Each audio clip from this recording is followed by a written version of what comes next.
Hello, so we just finished chapter 6. Now we're going to do, let me make sure that I'm supposed to be doing chapter 7.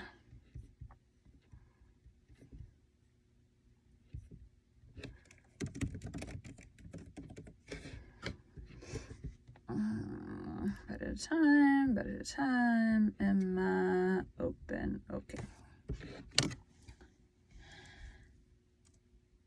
Welcome to Bite at a Time Books, where we read you your favorite classics one bite at a time. My name is Bree Carlisle, and I love to read, and wanted to share my passion with listeners like you. All of the links for our show are in the show notes. Today, we'll be continuing Emma by Jane Austen.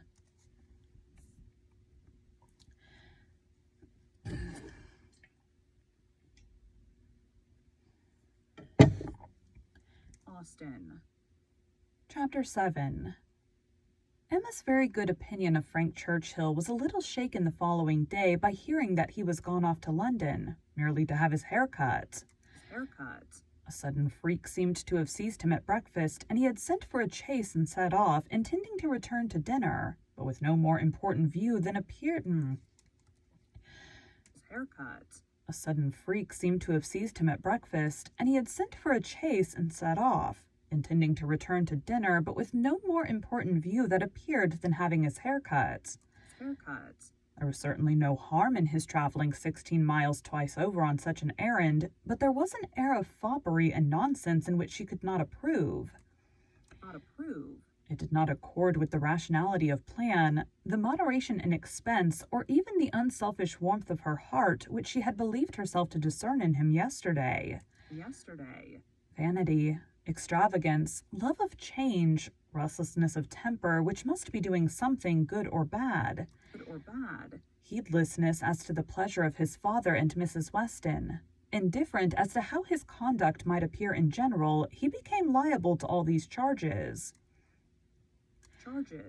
His father only called him a coxcomb, and though it a very good story, but that Mrs. Weston did not like it was clear enough by her passing it over as quickly as possible, and making no other comment than that all young people would have their little whims.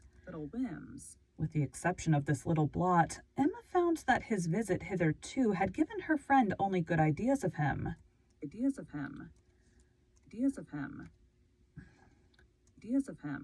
Mr. Weston, where am I? Mrs. Weston was very ready to say how attentive and pleasant a companion he made be. Mrs. Weston was very ready to say. Mrs. Weston was very ready to say how attentive and pleasant a companion he made himself, how much she saw to like in his disposition altogether. He appeared to have a very open temper, certainly a very cheerful and lively one. She could observe nothing wrong in his notions, a great deal decidedly right. He spoke of his uncle with warm regard, was fond of talking of him, said he would be the best man in the world if he were left to... Where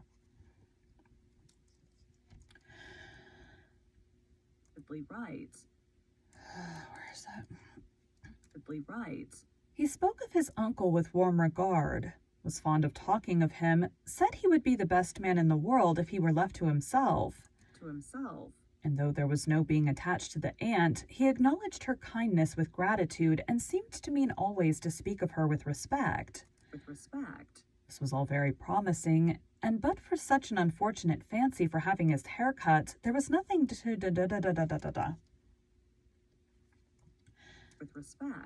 This was all very promising, and but for such an unfortunate fancy for having his hair cut, there was nothing to denote him unworthy of the distinguished honor which her imagination had given him. The honor, if not of being really in love with her, of being at least very near it, and saved only by her own indifference. For still her resolution held of never marrying. The honor, in short, of being marked out for her by all their joint acquaintance. Mr. Weston, on his side, added a virtue to the account which must have some weight. He gave her to understand that Frank admired her extremely, though her very beautiful and very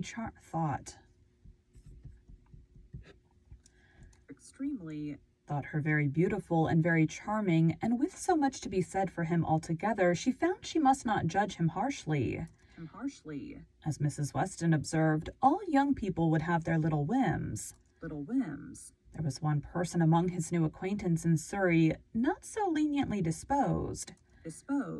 In general, he was judged throughout the parishes of Donwell and Highbury with great candor. Liberal allowances were made for the little excesses of such a handsome young man, one who smiled so often and bowed so well. But there was one spirit among them not to be softened from its power of censure by bows or smiles. Mr. Knightley. The circumstance was told him at Hartfield. For the moment he was silent. But Emma heard him almost immediately afterwards say to himself, over a newspaper he held in his hand, just the trifling silly fellow I took him for. She had half a mind to resent, but an instant's observation convinced her that it was really said only to relieve his own feelings and not meant to provoke, and therefore she let it pass.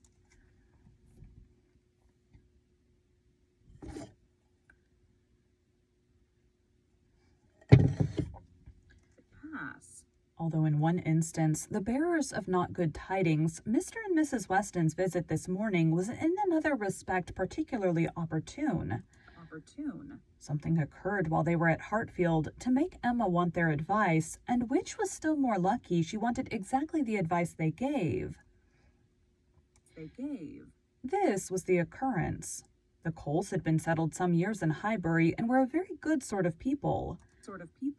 Friendly, liberal, and unpretending, but on the other hand they were of low origin in trade and only moderately genteel. On their first coming into the country, they had lived in proportion to their income, quietly, keeping little company, and that little unexpensively. But the last year or two had brought them a considerable increase of means. The house in town had yielded greater profits, and fortune in general had smiled on them. With their wealth, their views increased, their want of a larger house, their inclination for more company. They added to their house, to their number of servants, to their expenses of every sort, and by this time were, in fortune and style of living, second only to the family at Hartfield. Their love of society and their new dining room prepared everybody for their keeping dinner company. And a few parties, chiefly among the single men, had already taken place. The regular and best families Emma could hardly suppose they would presume to invite, neither Donwell, nor Hartfield, nor Randalls. Nothing should tempt her to go. If they did, and she regretted that her father's known habits would be giving her refusal less meaning than she could wish. The Coles were very respectable in their way, but they ought to be taught that it was not for them to arrange the terms on which the superior families would visit them. This lesson she very much feared they would receive only from herself. She had little hope of Mr. Knightley, none of Mr. Weston. But she had made up her mind how to meet this presumption so many weeks before it appeared, that when the insult came at last, it found her very differently affected.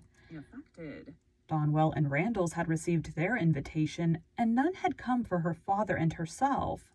And Mrs. Weston's accounting for it with, "I suppose they will not take the liberty with you. They know you do not dine out," was not quite sufficient.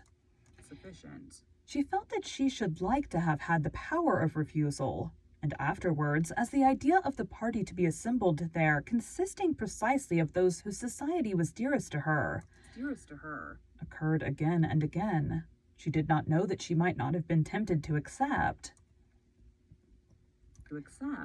Harriet was to be there in the evening, and the Bateses. They had been speaking of it as they walked about Highbury the day before, and Frank Churchill had most earnestly lamented her absence. Might not the evening end in a dance? Had been a question of his. The bare possibility of it acted as a further irritation on her spirits, and her being left in solitary grandeur, even supposing the omission to be intended as a compliment, was but poor comfort. It was the arrival of this very invitation while the Westons were at Hartfield which made their presence so acceptable. For though her first remark on reading it was that, of course it must be declined, she so very soon proceeded to ask them what they advised her to do, that their advice for her going was most prompt and successful.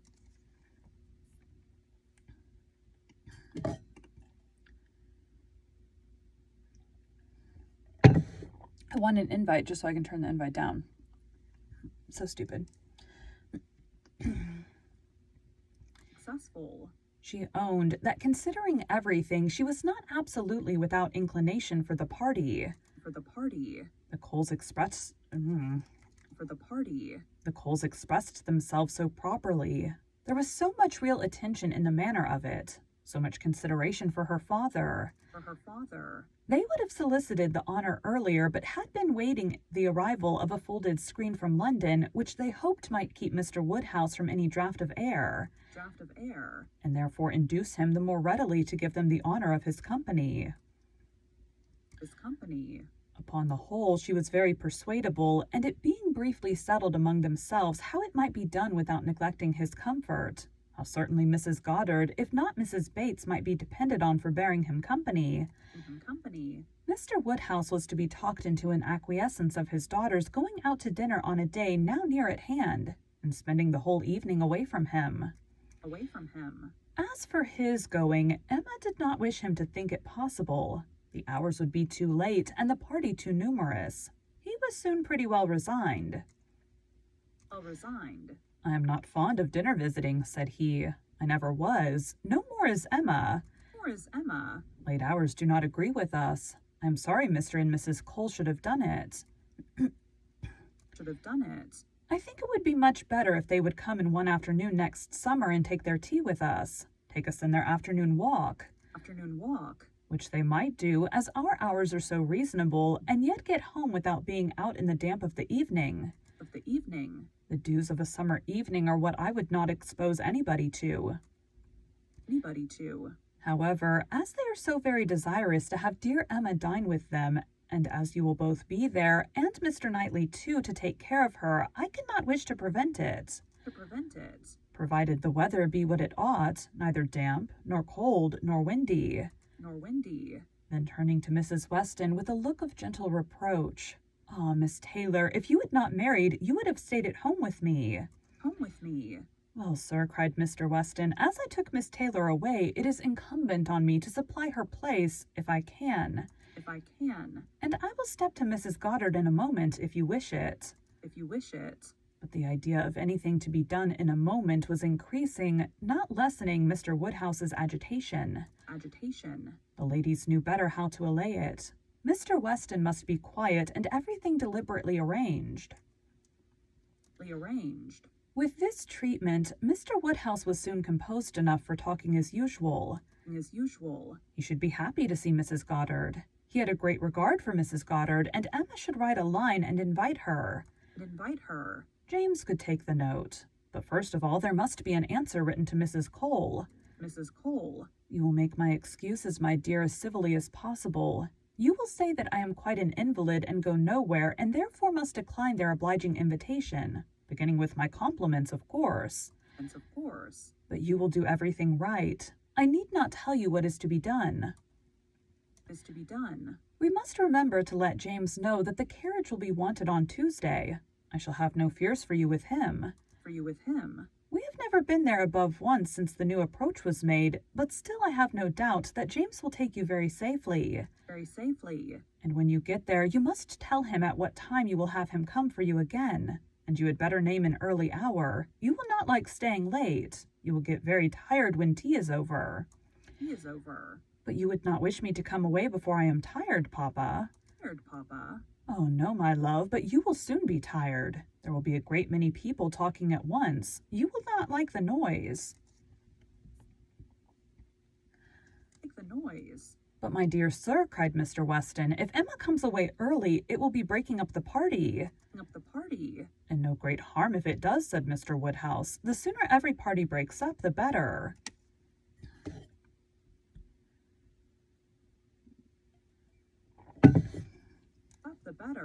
But you do not consider how it may appear to the Coles. Emma's going away directly after tea might be giving offense. giving offense. They are good-natured people and think little of their own claims, but still they must feel that anybody's hurrying away is no great compliment. Great compliment. And Miss Woodhouse's doing it would be more thought of than any other person's in the room. You would not wish to disappoint and mortify the Coles, I am sure, sir, friendly, good sort of people as ever lived, and who have been your neighbors these 10 years. 10 years? No, upon no account in the world, Mr. Weston. I am much obliged to you for reminding me. I should be extremely sorry to be giving them any pain. I know what worthy people they are. Perry tells me that Mr. Cole never touches malt liquor. You would not think of it to look at him, but he is bilious. Mr. Cole is very bilious. No, I would not by the means of giving them any pain. My dear Emma, we must consider this. I am sure, rather than run the risk of hurting Mr. and Mrs. Cole, you would stay a little longer than you might wish. You will not regard being tired. You will be perfectly safe, you know, among your friends. Your friends? Oh, yes, Papa. I have no fears at all for myself, and I should have no scruples of staying as. Your friends? Oh, yes, Papa. I have no fears at all for myself, and I should have no scruples of staying as late as Mrs. Weston, but on your account. I am only afraid of your sitting up for me. I am not afraid of your not being exceedingly comfortable with Mrs. Goddard. She loves piquet, you know, but when she has gone home, I am afraid you will be sitting up by yourself instead of going to your bed at... She loves piquet, you know, but when she has gone home, I am afraid you will be sitting up by yourself instead of going to bed at your usual time. And the idea of that would entirely destroy my comfort. You must promise me not to sit up. He did, on the condition of some promises on her side, such as that if she came home cold, she would be sure to warm herself thoroughly. If hungry, that she would take something to eat, that her own maid should sit up for her, and that Cyril and the butler should see that everything were safe in the house as usual.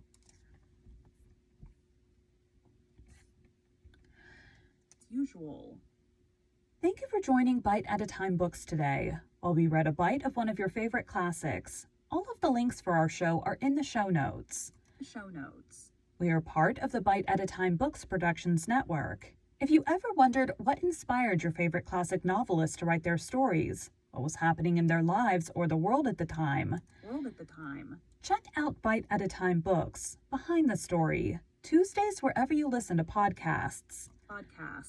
Again, my name is Bree Carlisle, and I hope you come back tomorrow while we take the next bite of Emma. Doop. That's it. Thanks, guys.